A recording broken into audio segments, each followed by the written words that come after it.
एक महात्मा के डेरे की बात बताऊं, बड़े बड़े फकीर आए, भंडारे का काम था, और भंडारे में जब जिमाने लगे, एक सीधी वाला फकीर आके बैठ गया, थाली सामने रख दी। जब उसको चावल डाले गए, बूरा डाली गई, घी डालने वाला आया, तो उसने कहा कि डाल दो जितना डालना है। वो घी डालता रहा, उसकी थाली में घी नहीं रहा। वो उसकी मुंह की तरफ बोला कि डालते जाओ, अब डाले क्या। सीधी वाला फकीर था, जो वो डालता उसी को कर देता। अब ये होता है कि साधुओं में ये बात होती थी कि भाई ये तो भेक को बट्टा लगेगा अगर कोई ऐसा आदमी नहीं हुआ तो। लेकिन क्या देखे, महात्मा के पास गौशाला थी और एक गऊओं की सेवा करता था, सेवादार था, सेवक। और वो सेवादार अपनी मस्ती में नाम को जपता रहता था, मस्त रहता था, गऊओं की सेवा करता था। हमेशा ख्याल गुरु का, नाम का, सेवा का, तीन चीज याद रहती थी। और तुम तो तीन चीज क्या कहते हैं, दुनियादारी के लोग ये कहते हैं कि भूल गया राम राग, भूल गया जकड़ी, तीन चीज याद रहेगी, नून तेल लकड़ी। ये तीन चीज याद रखते हो, लेकिन जो सेवक हैं वो क्या चीजें याद रखते, वो तीन चीज और रखते हैं जो बता दी मैंने। तो उसने क्या किया कि वो गऊओं की सेवा करता था, या तो वो सुमरन करते हैं, गुरु को याद रखते हैं, अपने मन को सेवा में लगाए रखते हैं, मन विचलित नहीं होता उसका। बड़े बड़े फकीरों की ये बात हुई है कि पुराने जमाने में साधु लोग ऐसे ऐसे, क्या और कुछ काम नहीं होता तो कंकरों को यहां से उठा के वहां डालना शुरू कर दे, कंकर डालते रहते इधर से उधर, पेड़ पौधे लगा के पानी डालते रहते।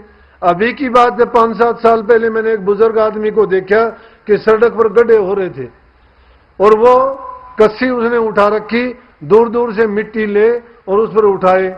हमने गाड़ी रोक के उससे पूछा, बाबा आप क्यों करते हो, आपको पैसे मिलते? बोला पैसे तो नहीं मिलते, लोग दुख पाएंगे, तो मेरा क्या काम, मुझे और काम नहीं। बोला 65 साल की उम्र होगी कि कुछ तो चलो ऐसा करें कि दुनिया के किसी काम आए। कस्सी लेके वैसे ही सड़क पर। अब हम तो जो जिससे हम तनख्वाह पाते हैं, जिसका काम करते हैं, जिसका नमक खाते हैं, उसका भी पूरा काम नहीं करते, फिर हम कहां से भक्ति मार्ग पर चलने के योग्य होंगे। उससे भी हम धोखा करते हैं। मालिक देखता है तो काम करते हैं, और मालिक ने अगर पीठ फेरी तो हमने भी अपना जो है काम को बंद कर दिया। लेकिन जब तक तुम अपनी सच्चाई की, हक हलाल की कमाई नहीं खाते हो, एक एक पल पल के लिए सत्संगी को सोचना पड़ता है। शुद्ध अन्न, शुद्ध मन, शुद्ध विचार, अच्छे आदमियों का संग, बुराइयों का त्याग, तप, संयम, साधना, ये सत्संगी के नियम हैं। हम तो खाने के हम गुलाम हैं। अच्छा खाना दिखा तो चलो पेट भर के इतना खाया कि 3 दिन तक खाने की जरूरत नहीं। अगर कोई बात ऐसी वैसी मिली, उस पर कान बिछा दिए कि बुरी बात है। पूछते हैं उसने क्या कहा, उसने क्या किया, उसका क्या हुआ? अरे क्या लेना देना उससे तुझे पराई क्या पड़ी, तू अपनी आप नमेड़। भगत के ये काम नहीं है। हंसी खेल हरा महर जो रंग रचा राम, मंदिर माया स्त्री नहीं भगत का काम। जो राम के रंग में राज गया, उनको इन बातों से क्या सरोकार, क्या लेना देना। लेकिन मैंने उस आदमी को देखा कि मैं देखो शर्म आती है।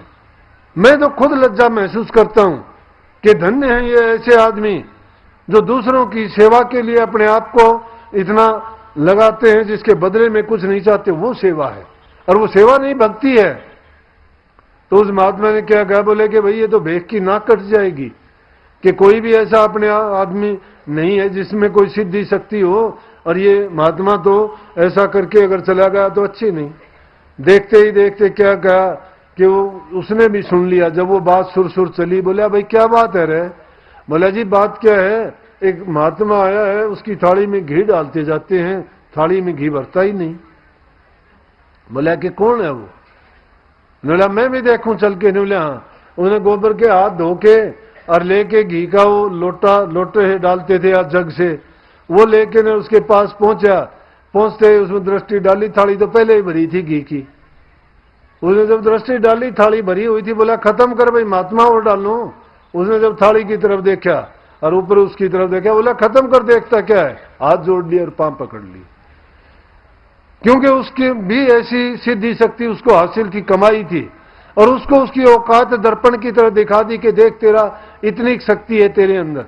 तो प्रेमियों, ये चीजें क्या है कि जो इंसान करता है, कर्तव्य करनी इंसान की छानी नहीं रहती है। जब तक तुम्हारे पल्ले कुछ है ही नहीं, कुछ करते ही नहीं हो, तो कहां से क्या आपको मिलेगा। लेकिन ये चीजें कहां से मिलेंगी? सेवा से मिलेंगी। भक्ति के लिए यह मत सोचना अभी ना कंदराओं में जाने की जरूरत, ना गुफाओं में जाने की जरूरत, घर में रहो, कमा के खाओ, पर धन प्रक्रिया से ना लगाओ। अगर घर में रहते हो, हक हलाल की कमाई करते हो, अपने ईमानदारी से सच्चाई का जीवन जीते हो, गृहस्थ जीवन में घर में रहते हुए, और तुम किस प्रकार से रहो घर में इस प्रकार से रहो जिस प्रकार से कमल कीचड़ में रहता है। कीचड़ चाहे कितना भी ऊंचा चढ़ता जाए, कमल उसमें डूबता नहीं, ऊपर का ऊपर जाता जाएगा। कैसे रहो? इस तरह से रहो जैसे जल में मुर्गाई रहती है। जल में मुर्गाई रहते हुए पंख उसके भीगते नहीं है।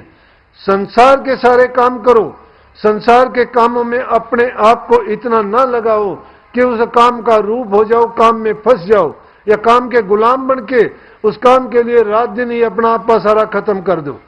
प्रकृति की दी हुई चीजों को प्रकृति के नियम के मुताबिक प्रयोग करो। गुरु ने तुम्हें नाम दिया है, जपने के लिए दिया है, ध्यान के लिए बताया है। तो सुमन और ध्यान दो चीज हैं।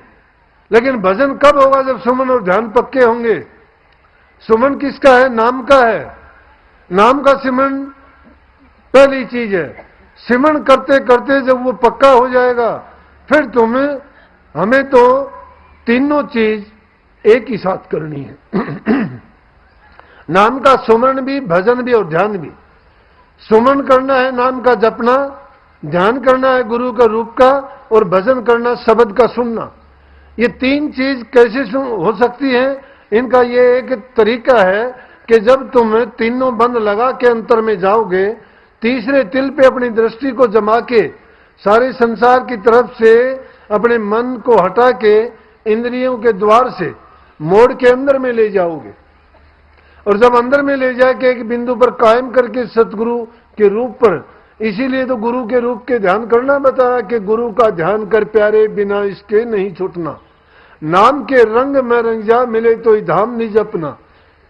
नाम के रंग में रंग जा। नाम के रंग में कैसे रंगोगे? नाम के रंग में जब रंगोगे, उठत बैठत सोवत जागत नाम, कह नानक सिद्ध भय तिसके काम। अपने कामों को सिद्ध करना चाहते हैं, उसी के ना सिद्ध काम होंगे। जो उठते बैठते सोते जागते खाते पीते बोलते चलते, उसकी वृत्ति नाम में टिकी हुई है। करो दुनिया के काम, कोई नहीं रोकता है, लेकिन अपनी वृत्ति को उसी ठिकाने रखो। कबीर साहब कहते बैठे उठे खड़े उताने, कहें कबीर हम उसी ठिकाने। उसी ठिकाने कहां? कि जहां पर गुरु का देश है, जहां गुरु का निवास है, उसमें अपनी सूरत को पठा के उसमें रखो। कहते हैं स्वामी जी महाराज की सूरत सतलोक से नीचे नहीं उतरी कभी भी। सतलोक से नीचे नहीं उतरी कभी भी।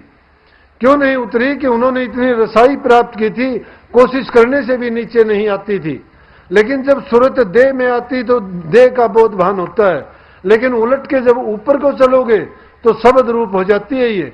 और शब्द की डोर अंदर में इसी तरह से लटकती है जिस प्रकार से मंदिर में घंटा लटकता है। मकड़ी को देखा हो आपने कभी? पेड़ के ऊपर से अगर गिर जाएगी तो तार छोड़ती हुई आती है नीचे की ओर। इसी प्रकार से ये रूह सूरत भी हमारी उस रूह के भंडार से और शब्द की डोर से नीचे की तरफ आई है। लेकिन उसी शब्द को पकड़ के मछली की चाल से, मकड़ी की चाल से जाना पड़ेगा। लेकिन सरू की चाल ये नहीं है। सरू की चाल कीड़ी की चाल होगी, पपील की चाल है। कीड़ी कितनी धीमी चलती है, उतनी धीमी सूरत चलेगी। फिर संसार के रस अंदर में नहीं आएंगे, क्योंकि जब तक वो रस पावा तो ये रस नहीं भावा। संसार के रसों में, इंद्रियों के रसों में जब तक फंसे हुए हो तो हमें अंतर का रस नहीं मिलेगा। अंतर का रस जब मिलना शुरू हो जाएगा नाम का, फिर ये संसार के रस सब फीके लगने शुरू हो जाएंगे। और फिर उसी में हमारी रूह की रमाई ऐसी होगी कि फिर तो जब भी तुम बैठोगे, खाओगे, पियोगे, सुनोगे, बोलोगे, कुछ भी करते रहो, तुम्हारे काम में उसमें रुकावट नहीं होगी। क्यों नहीं होगी? कि जब वो चीज तुमने हासिल कर ली है, उसको प्राप्त कर लिया है, तो चाहे लाख कोशिश करने पर भी रस्सी नहीं देखी कुएं की सिल पर। आजकल तो नहीं है, हमने बचपन में देखी थी कि कुएं से जब पानी खींचते थे सिल रखी होती थी और पानी खींचने वाला दूर तक जाता था और एक पानी की बाल्टी को पकड़ता था, लेकिन फिर वो रस्सी को जब छोड़ते थे रस्सी घिसटती हुई जब सिल पर जाती थी। रस्सी तो नरम होती है और पत्थर की सिल बड़ी सख्त, लेकिन उसमें ऐसे निशान डाल देती थी और रस्सी पूरी उसमें चली जाती थी अंदर। इतनी नरम चीज पत्थर को भी काट देती थी। करत करत अभ्यास के जड़मती हो तो सुजान, रसरी आवत जात तो सिल पर पड़त निशान। करत करत अभ्यास के, इसलिए प्रेमियों जरूरी है अभ्यास का करना। सुमन भजन और ध्यान का अभ्यास कैसे करोगे? नित्य प्रति के। अगर कभी भी एक दिन के लिए चूकोगे तो समझो कि महीनों पीछे चले जाओगे। एक पल के लिए भी ना चूको। फर्क कोई नहीं है, ना हिंदू में फर्क, ना मुसलमान में फर्क, ना सिख में फर्क, ना ईसाई में फर्क, सिर्फ बोलने का तरीके का फर्क है। तुम चौकड़ी लगा के बैठ जाते हो, मुसलमान लोग नमाज पढ़ते हुए वो अपने मत्था टेक टेक के सिजदा करते हैं, और उसी को दूसरे तरीकों से लोग कोई प्रार्थनाओं के ढंग से करता है, कोई आंखें बंद करके, कोई खड़े होके, कोई सिर्फ अपनी प्रार्थनाओं से ही ये चाहता है कि खुदा तुम्हारे खोट बख्श देगा। लेकिन इंसान जब सच्चे दिल से तौबा करता है तो कोई मंदिर मस्जिद गुरुद्वारे में जाने की जरूरत नहीं है। घर बैठे बनो फकीर, मनमार सूरत ने डांटो।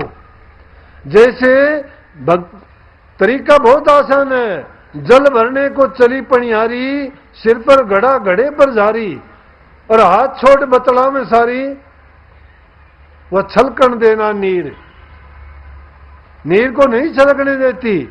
मनमार सूरत को डांटो, घर बैठे बनो फकीर। मन को मारो और सूरत को डांटो एक ठिकाने पर, घर बैठे फकीर बन सकते हो।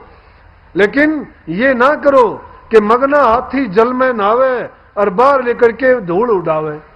अरे तुम अच्छे काम करके, हाथी क्या करता है? जल में नहा के आता है, बाहर निकलते ही सूंड में मिट्टी फिर फेंक लेता है शरीर पर। और नुगरे नर को सत्संग ना भावे, उसका गुरु होता ना पीर। नुगरे ना बनो, गुरमुख बनो। गुरमुखों का काम है गुरु के वचन को मंत्र मानना, गुरु के कही शिक्षा पर चलना, गुरु की कही मर्यादाओं का पालन करना। गुरु क्या कहता है? गुरु तुम्हारे लिए कहता है तुम्हारा भलाई होगी और उसमें तुम्हारा फायदा है। कोई भी प्रकृति की चीज है उससे छेड़छाड़ ना करो, प्रकृति के खेल में दखल ना दो, क्योंकि ये परमात्मा की मौज नहीं है ऐसी। अनजान नहीं है हम। पशुवत अपनी वृत्ति को ना बनाओ। इंसान बने हो तो इंसानों की तरह व्यवहार करो। अनावश्यक रूप से पेड़ों को ना काटो। कोई पेड़ काटता है तो यूं समझो अपनी संतान को काट दिया। पानी का संरक्षण करो, पानी को इस प्रकार से बर्बाद ना करो, नहीं तो आने वाले समय में ये पानी जो जीवन का साधन है, जिसको पी के सब जीव जंतु जिंदा है, नहीं ये जल नहीं मिलेगा पीने के लिए। उसका संरक्षण करने के लिए ये अपने घरों में एक छोटा पाइप लगाओ और पूरे पानी को बर्बाद होने की बजाय जमीन के अंदर डाल दो। फिर से तुम्हें फिर मिट्टी उस जल को साफ करके पुनः तुम्हें पानी मिलेगा और कभी भी कमी नहीं आएगी। अब अनावश्यक रूप से जल की जो बर्बादी करते हैं वो यूं समझो कि आने वाली पीढ़ियों के लिए धमकी है, उनके लिए बहुत बड़ा एक समस्या हो जाएगी। जल नहीं मिलेगा, जीवन नहीं रहेगा। आजकल की भ्रूण हत्या, कन्याओं को देख लेते हैं गर्भ में और फिर इतना बुरा पाप करते, ब्रह्म हत्या का दोष लगता है। ब्रह्म हत्या का दोष इतना बुरा है, इतना दोष किसी का भी नहीं है। लाखों जन्म लेने पड़े तो भी उसका पाप नहीं मिटेगा, नरकों में जाना पड़ेगा ऐसे पाप करने वालों को। और नरकों में जाके भी उनको ऐसी सजाएं, ऐसी यातनाएं मिलेंगी, बर्दाश्त नहीं होंगी। अगर अपनी आंखों से हम देख सकते तो शायद ऐसे पाप के कभी नजदीक नहीं लगते। तो प्रेमियों, ये कुछ ऐसी चीजें हैं जिनका पालन करना हमारे लिए जरूरी है। सत्संगी होने के नाते हमें चाहिए कि कम से कम साल में एक पेड़ जरूर लगाएं। एक पेड़ जरूर लगाएं। कहीं जगह ना मिले तो घर में तुलसी लगाओ, सजावट के फूल पौधे लगाओ। अरे और नहीं तो मौसम के अनुसार अपने घर में सब्जियां उगाओ। तुम्हारी बचत